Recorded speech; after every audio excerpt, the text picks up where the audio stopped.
ഹ്യൂൺ ആ കാർഡിനെ പറ്റി ചോദിക്കുമ്പോൾ നിനക്കെന്തെങ്കിലും ആഗ്രഹം ഉണ്ടെങ്കിൽ ആവശ്യപ്പെടാൻ ഹീറോ പറയുമെങ്കിലും പറഞ്ഞാ നീ സാധിച്ചു തരുന്നാണോ?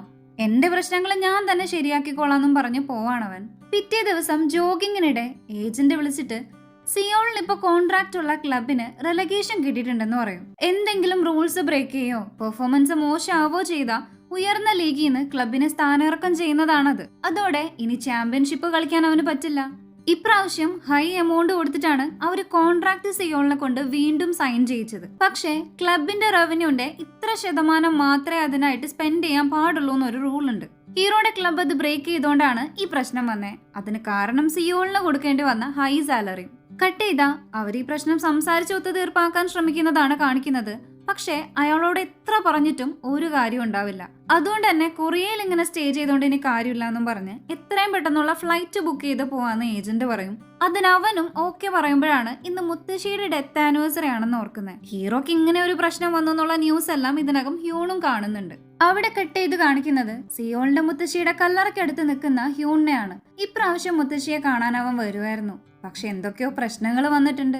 അതുകൊണ്ട് ചിലപ്പോ പൊയ്ക്കാണെന്ന് പറയുന്നതിനിടെ സിയോള് വരാണങ്ങോട്ട്. എന്നേക്കാൾ കൂടുതൽ ഇവിടെ മുത്തശ്ശിയെ കാണാൻ ഇവനാ വരാറില്ലേ എന്ന് ചോദിക്കുകയാണെന്നിട്ട്. സിയോള് കൊറിയെന്ന് പോയപ്പോ തൊട്ട് അവന്റെ മുത്തശ്ശിയെ നോക്കിയതും ഹോസ്പിറ്റലിൽ കൊണ്ടുവരുന്നതും ഒക്കെ ഹ്യൂണായിരുന്നു. നമ്മൾ ഇത്രയും ക്ലോസ് അല്ലേ, പിന്നെ നിന്നെ ഞാൻ സഹായിക്കുന്നതിൽ എന്താ പ്രശ്നം എന്ന് ചോദിക്കുമ്പോൾ നമ്മളിങ്ങനെ ഫ്രണ്ട്സ് ആയി തുടരണം എന്നുള്ള ആഗ്രഹം കൊണ്ടാണ് ഹെൽപ്പ് ചോദിക്കാനോ ക്യാഷ് ചോദിക്കാനോ ഒന്നിനും ഞാൻ വരാത്തത്. അഥവാ നിന്റെ ഇന്ന് പൈസ വാങ്ങേണ്ടി വന്നാ എനിക്ക് പിന്നെ നിന്നെ ഫ്രണ്ടായി കാണാൻ പറ്റില്ല എന്ന് പറയും. അതൊക്കെ പോട്ടെ, നിനക്ക് ഇതിനകം തിരിച്ചു പോകേണ്ടതായിരുന്നില്ലേ, പ്രശ്നം വല്ലതും ഉണ്ടാവോ എന്ന് ചോദിക്കുമ്പോൾ തന്റെ ഏജന്റ് ഓൾറെഡി യുകെക്ക് പോയെന്നും മുത്തശ്ശിയെ കണ്ടിട്ട് ഞാനും പോവാൻ നിൽക്കാണ്, അവിടെ ചെന്ന് അവരൊന്ന് കൺവിൻസ് ചെയ്യണമെന്ന് പറയുന്നതിനിടെ ഹീറോയിന്റെ കാർഡ് നിലത്തേക്ക് വീഴും. അപ്പോഴാണ് ഈ പ്രശ്നത്തിന് അവളോട് ഹെൽപ്പ് ചോദിച്ചാലോ എന്ന് സിയോളിന് തോന്നുക. ഇതേ സമയം അവന്റെ ഏജന്റ് അവരോട് സംസാരിക്കുന്നുണ്ടെങ്കിലും ഒരു ഒത്തുതീർപ്പിനും അയാള് തയ്യാറല്ലായിരുന്നു. സിയോൾ ഇവിടെ ആ കാർഡ് കത്തിക്കുന്നത് കണ്ട് ഇതൊക്കെ നീ വിശ്വസിക്കുന്നുണ്ടോ എന്ന് ചോദിക്കുകയാണ് ഹ്യൂൺ. അപ്പോഴേക്കും പെട്ടെന്ന് അവിടെ ഇടിവെട്ടുന്നതും മുന്നിൽ അവള് വന്നതും ഒരുമിച്ചായിരുന്നു. എന്താ നിന്റെ ആഗ്രഹം എന്ന് ചോദിക്കുന്നതായി കാണിച്ച് കട്ട് ചെയ്താ ഇവരെത്ര സംസാരിച്ചിട്ടും കൺവിൻസ്ഡ് ആവാത്ത അയാളുടെ അടുത്തേക്ക് ചെന്ന് സമ്മതിപ്പിക്കുകയാണ് അവള്. തൊട്ട് പിന്നാലെ അയാൾ ഹീറോയുടെ ഏജന്റിന്റെ അടുത്തേക്ക് ഓക്കെ പറയാൻ നേരിട്ട് ചെല്ലുകയും ചെയ്യും. സിയോൾ ആണെങ്കിൽ നിന്നെ അന്ന് കാറിടിച്ച ലീ സ്വയം കുറ്റം സമ്മതിച്ചത് യുൻഹോ കാരണമാണെന്നുള്ളതൊക്കെ ഹ്യൂണിനോട് പറഞ്ഞുകൊണ്ടിരിക്കുകയായിരിക്കും. വിശ്വസിക്കാനും വിശ്വസിക്കാതിരിക്കാനും പറ്റുന്നില്ല എന്ന് ഹ്യൂൺ പറയുന്നതിനിടെ സിയോളിന്റെ അക്കൗണ്ടിൽ നിന്ന് ക്യാഷ് വിഡ്രോ ആവുന്ന മെസ്സേജ് വരാണ് അവന്. അത് വലിയൊരു എമൗണ്ട് ആയിരുന്നു. അപ്പൊ തന്നെ ഏജന്റ് വിളിച്ചിട്ട് എല്ലാ പ്രശ്നവും സോൾവ് ആയി എന്നും പറയും. എല്ലാ ഇഷ്യൂസും മാറി നിറഞ്ഞതും ഹീറോ അത്ഭുതപ്പെട്ട് നിൽക്കാണ്. അതിലും വലിയ ഷോക്ക് ഹ്യൂണിനായിരുന്നു. ശേഷം സിയോള് തിരിച്ചു പോകാനായിട്ട് എയർപോർട്ടിലേക്ക് പോകുന്ന ടൈം ഹ്യൂൺ വരാണ് അങ്ങോട്ട്. സത്യത്തിൽ എനിക്ക് ഫുട്ബോൾ ക്വിറ്റ് ചെയ്യാൻ ഇഷ്ടമുണ്ടായിട്ടല്ല, നാഷണൽ ടീമിൽ കളിക്കണം എന്നൊക്കെ എന്റെയും വലിയൊരു ആഗ്രഹമാണ്.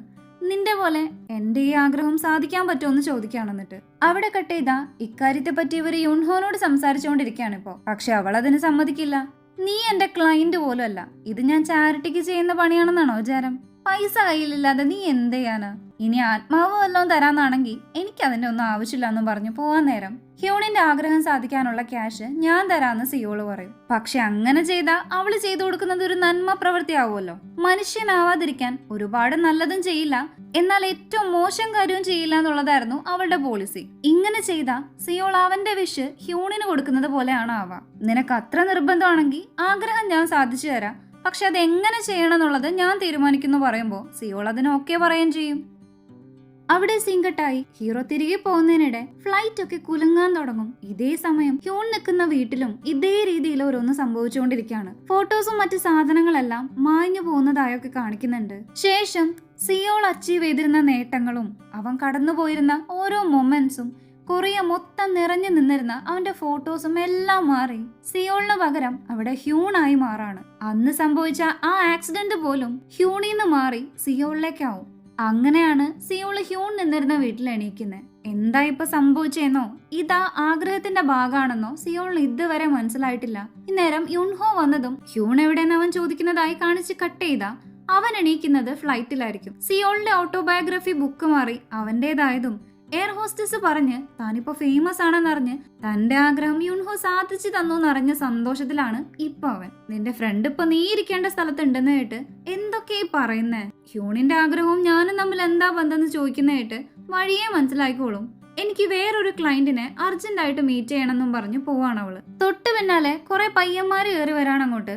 അവരിവനോട് ഒരു ഫ്രണ്ടിനോട് പെരുമാറുന്ന പോലെയാണെങ്കിലും ഇവരാരാണെന്നൊന്നും സിയോളിന് മനസ്സിലാവുന്നുണ്ടാവില്ല. നിങ്ങളൊക്കെ ആരാടാന്ന് ചോദിക്കുന്ന കേട്ട് നിനക്കെന്താടാ വട്ടായൊന്നും ചോദിച്ചു പൊക്കിക്കൊണ്ടുപോകും. ഈ കാണുന്ന അപ്പൂപ്പം വിളിച്ചിട്ടാണിപ്പോ യുൺഹോ പോയത്. കുറെ നാളായല്ലോ കണ്ടിട്ട്, എന്താ കാര്യം അവള് ചോദിക്കും. പുള്ളിയാണെങ്കിൽ അവൾക്ക് വേണ്ടി കുറെ സ്വീറ്റ്സും കേക്കും ഒക്കെ കരുതിയിട്ടുണ്ടായിരുന്നു. വിളിച്ചിട്ട് വൈകിയതെന്താ, പുതിയ ക്ലയന്റ് ഉണ്ടായിരുന്നോന്ന് കേട്ട് ഒരു കുരുത്തം കെട്ട ചെക്കൻ വന്നിട്ടുണ്ടെന്ന് പറയാണ് അവള്.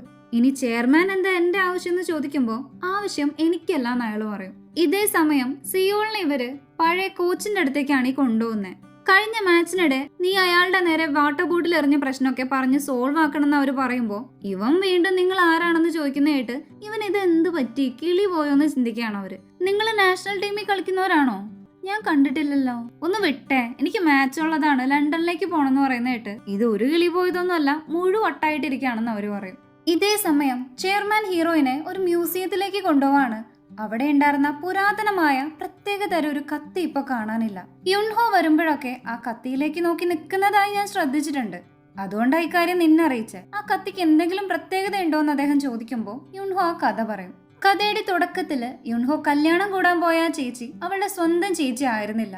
1000 വർഷത്തോളം അവർ ഒരുമിച്ച് ജീവിച്ചിരുന്ന 9 ടൈൽഡ് ഫോക്സുകളായിരുന്നു. പിന്നീടാണ് ചേച്ചി മനുഷ്യനായതും കല്യാണം കഴിച്ചതും. പക്ഷെ അവർക്കൊരു കുട്ടി ഉണ്ടായതിനു ശേഷം ചേച്ചിയുടെ ഭർത്താവ് ഒരു രാജ്യദ്രോഹിയാണെന്നും പറഞ്ഞ് പെട്ടെന്നൊരു ദിവസം രാജാവിന്റെ ആൾക്കാർ അവരെ ആക്രമിക്കാൻ വരെയും രക്ഷപ്പെടുന്നതിനിടെ അവർ അമ്പ് ചെയ്യുമ്പോൾ ചേച്ചിയുടെ നേർക്ക് വരുമെങ്കിലും യുൺഹോ അത് തടഞ്ഞ് അവരുടെ നിന്ന് രക്ഷപ്പെടുത്തി കൊണ്ടുപോവാണ് ഇവരെ. അതിനുശേഷം യുൺഹോ തന്നെയാണ് ചേച്ചിയുടെ രക്ഷയ്ക്ക് വേണ്ടി പ്രത്യേകം ഒരു കത്തി നിർമ്മിക്കാൻ ഒരാളെ ഏൽപ്പിച്ചതും. അതുണ്ടാക്കുന്നതിനിടെ ലോർഡ് പാഗുൺ അങ്ങോട്ട് വരും. സാജൻ ആചാരത്തിനുള്ള കത്തിയാണോ നീ ഉണ്ടാക്കുന്നത്, അത് നിനക്ക് എന്തിനാണെന്ന് ചോദിക്കുകയാണെന്നിട്ട്. ചേച്ചിയുടെ ഫ്യൂച്ചർ കണ്ടപ്പോ തന്നെ യുൺഹോ അതിന് സൊല്യൂഷൻ ചോദിച്ച് പാഗുന്റെ അടുത്തേക്ക് ചെന്നെങ്കിലും മനുഷ്യനായാൽ വിധി എന്താണോ അതിലൂടെ കടന്നു പോയേ മതിയാവൂന്നാണ് അദ്ദേഹം പറഞ്ഞത്. ചേച്ചി ഇത്രയും വർഷങ്ങൾ ചെയ്ത നല്ല കാര്യങ്ങൾക്ക് പകരമായി അവൾ ഈ ദുർവിധി അനുഭവിക്കേണ്ട ആവശ്യമില്ല. എന്തായാലും അവളുടെ ഭർത്താവിനെ അവര് കൊല്ലും, കുട്ടികളും നരകിക്കേണ്ടി വരും. അതൊക്കെ കണ്ട് ജീവിക്കുന്നതിനേക്കാൾ നല്ലത് ചേച്ചിക്ക് ഇതാണെന്ന് പറയാണ് യുൺഹോ. അപ്പോ ശേഷം അവര് പൊളിച്ചു താമസിക്കുന്ന സ്ഥലത്തേക്ക് ചെന്ന് ആ കത്തി കൊടുക്കുകയും ഇത് വെച്ച് ചേച്ചിയുടെ ഭർത്താവിനെ കൊന്ന നിനക്ക് പഴയ പോലെ 9 ടൈൽഡ് ഫോക്സ് ആവാന്ന് പറയുന്നത് കേട്ട് ചേച്ചി അവളോട് ഒരു ആഗ്രഹം സാധിച്ചു തരാൻ പറയും. അതിനവൾ ഒക്കെ പറയുമ്പോ ഇനി ഒരിക്കലും യുൺഹോ തന്റെ മുന്നിലേക്ക് വരരുതെന്നാണ് ചേച്ചി പറയാ. 9 ടൈൽഡ് ഫോക്സ് ആയ യുൺഹോനെ കൊല്ലാൻ സാധിക്കുന്ന ഒരു കത്തിയും കൂടെയാണത്. കട്ട് ചെയ്ത ഫ്രണ്ട്സ് സിയോളിനെ കോച്ചിന്റെ റൂമിലാക്കി പൂട്ടിയതും പഴയ കോച്ചിനെ കണ്ട സന്തോഷത്തിൽ അവൻ ഓരോന്ന് പറയുന്നുണ്ടാവും. അവന്മാര് പറഞ്ഞപ്പോ ഞാൻ എന്റെ നാഷണൽ ടീമിന്റെ കോച്ചാണെന്നാ വിചാരിച്ചെന്ന് കേട്ട് ഇവന് വട്ടായോന്നാണ് ഇയാളും ചിന്തിക്കുന്നത്. എന്റെ പേര് വിളിക്കുന്നോടാന്ന് ചോദിക്കുമ്പോ താങ്കളല്ലേ എന്നെ ഇനി കോച്ചിന്ന് വിളിക്കണ്ടെന്ന് പറഞ്ഞിട്ടുള്ളതെന്ന് അവൻ. ഇത് കേട്ട് പുള്ളി ചൂടായതും ആരോടാ സംസാരിക്കുന്നെന്ന് ചോദിച്ചാൽ അവനും തുടങ്ങും. സോറി ചോദിച്ചാൽ നിന്നെ വീണ്ടും ടീമിലെടുക്കാന്നാ ഞാൻ വിചാരിച്ചേ, ഇനി നിന്നെ ബാൻ ചെയ്യോടാന്ന് പറയുമ്പോ താൻ ചെയ്യോടോ പൊട്ടക്കണ്ണാന്നും പറഞ്ഞ് അവൻ പോവും. നീയൊക്കെ എന്താടാ കളിക്കാണോ, വ്യൂസ് കിട്ടാൻ വേണ്ടി വല്ല പ്രാങ്കും ചെയ്ത് അത് യൂട്യൂബിൽ ഇടാനാണോ എന്നൊക്കെ ചോദിക്കുകയാണ് അവന്മാരോട്. ശേഷം അവിടെ നിന്നും പോവും.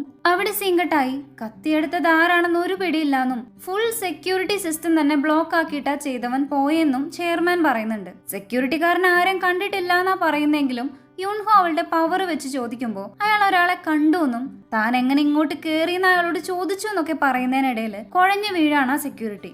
ഇന്നേരം പുള്ളിയുടെ മേല് ആരോ ബ്ലാക്ക് മാജിക് പ്രയോഗിച്ചിട്ടുണ്ടെന്ന് അവൾക്ക് മനസ്സിലാവും. ഇത് ചെയ്തതൊരു മനുഷ്യൻ തന്നെയാണ്, പക്ഷെ ദുർമന്ത്രവാദത്തിലൂടെയാണെന്ന് കേട്ട് അയാൾക്ക് ഇനി നിന്നെ ഉപദ്രവിക്കാൻ ഉദ്ദേശം ഉണ്ടാവുമെന്നാണ് ചെയർമാൻ ചോദിക്കുക.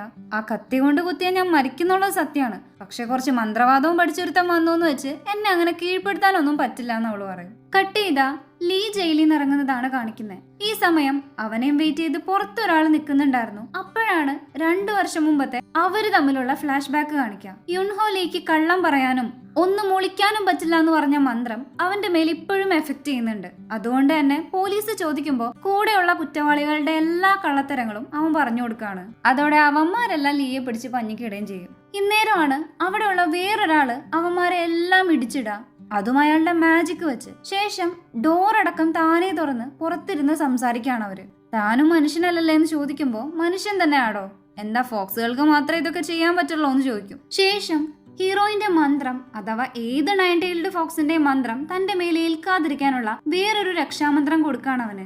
ലീ അത് വാങ്ങിയതും അത് അവന്റെ ശരീരത്തിലേക്ക് ചേരും. നീ ഇവിടെ നിന്ന് ഇറങ്ങിയിട്ട് പുറത്ത് വെച്ച് നമുക്കൊരു ജോലി ചെയ്യാനുണ്ടെന്ന് അയാൾ പറഞ്ഞിട്ടുണ്ടായി. അന്ന് പറഞ്ഞ ആ ജോലി ചെയ്യാനാണ് അയാൾ ഇപ്പൊ ലീയെ കൂട്ടിക്കൊണ്ടു പോകുന്നത്. കാറിന്റെ ഉള്ളിലെ സെറ്റപ്പ് ഒക്കെ കണ്ട് എന്താ ചെയ്യാൻ പോകുന്നതെന്ന് ചോദിച്ചതും ഫോക്സ് ഹണ്ടിനാണെന്ന് അയാൾ പറയും.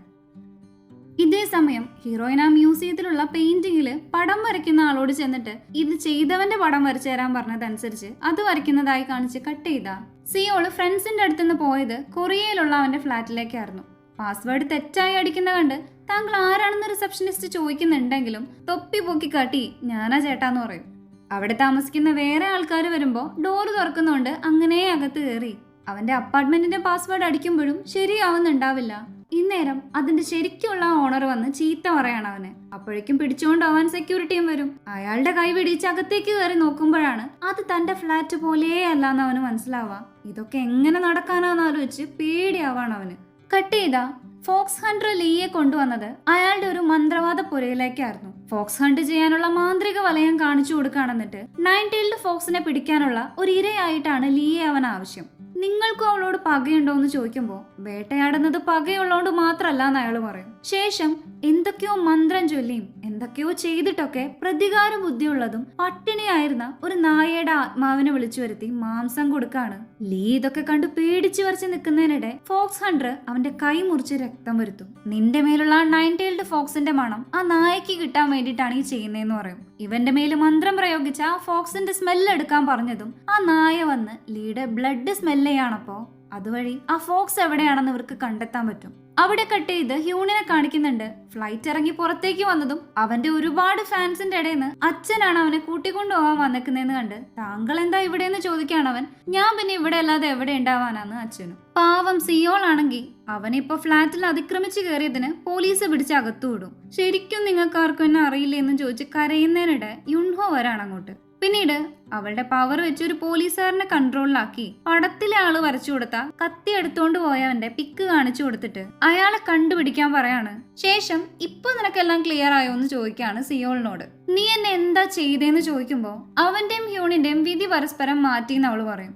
ഹ്യൂണിന്റെ ആഗ്രഹം നടത്തിയതിന് എന്നെ എന്തിനെങ്ങനെ ആക്കണമെന്ന് കേട്ട് ഇതാണ് നീ നിന്റെ ഫ്രണ്ടിന്റെ ആഗ്രഹത്തിന് വേണ്ടി തന്ന വില.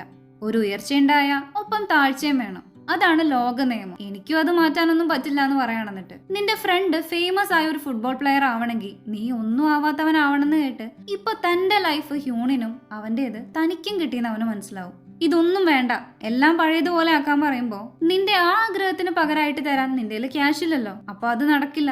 പക്ഷെ ഒരു വഴിയുണ്ടെന്നും പറഞ്ഞ് ലണ്ടനിലുള്ള അവന്റെ ഫ്ലാറ്റിലേക്ക് കൊണ്ടുപോവാണ് അവന്റെ ആത്മാവിനെ. ഈ ടൈം ഹ്യൂണും അച്ഛനും അങ്ങോട്ട് വരും. അതിപ്പോ അവരുടെ ഫ്ലാറ്റ് ആണല്ലോ. ഹ്യൂണിനായാലും ഇതൊന്നും വിശ്വസിക്കാൻ പറ്റാതെ അവിടെയുള്ള ട്രോഫികളൊക്കെ നോക്കി നിൽക്കുന്ന ടൈം എല്ലാ പ്രശ്നവും സോൾവ് ആയില്ലേ. ചാമ്പ്യൻഷിപ്പ് കളിക്കാൻ ഏത് ക്ലബിലേക്ക് പോകണമെന്ന് ചോദിക്കുന്ന കേട്ട് സന്തോഷാവാണ് ഹ്യൂണിന്. ഇന്നേരം ആകെയുള്ളൊരു വഴി വിധി തമ്മിൽ വീണ്ടും മാറ്റാൻ ഹ്യൂൺ പറയണം എന്നുള്ളതായിരുന്നു. ഇത്രയും കാലം അവൻ ആഗ്രഹിച്ച ലൈഫ് ഇപ്പൊ അവന് കിട്ടി. ഇപ്പൊ അവനിത് ചെയ്യുന്നു നിനക്ക് തോന്നുന്നുണ്ടോ എന്ന് ചോദിച്ചതായിട്ട് നീ എന്തിനാ എന്നോട് ഇത് ചെയ്തേന്ന് ഹീറോ ചോദിക്കുമ്പോ എന്നോട് അഹങ്കാരം കാണിക്കുന്നവരെ എനിക്ക് തീരെ ഇഷ്ടമല്ല എന്ന് പറയാണ് അവള്. അതും പറഞ്ഞ് നിന്റെ ഇഷ്ടത്തിന് മറ്റുള്ളവരുടെ ലൈഫ് നശിപ്പിക്കാണോ എന്ന് ചോദിച്ച് സിയോൾ അവളോട് ദേഷ്യപ്പെടുമ്പോ നിന്റെ ഫ്രണ്ട് നിനക്ക് വേണ്ടി ത്യാഗം ചെയ്യുമെന്നറിയാൻ ഞാനും വെയിറ്റ് ചെയ്യാണെന്ന് യുൺഹോ പറയുന്നതും കാണിച്ചാണ് എപ്പിസോഡ് എൻഡ് ആവുന്നത്. യുൺഹോ ഇപ്പോ ഹീറോയുടെ ജീവിതത്തിലെ വലിയൊരു വില്ലത്തിയാണ്. ഇനി അതിനെന്തെങ്കിലും മാറ്റം വരുമോ, ഹീറോയ്ക്ക് തന്റെ പഴയ ലൈഫ് തിരിച്ചു കിട്ടുമെന്നൊക്കെ നമുക്ക് അടുത്ത എപ്പിസോഡിലൂടെ കാണാം. താങ്ക്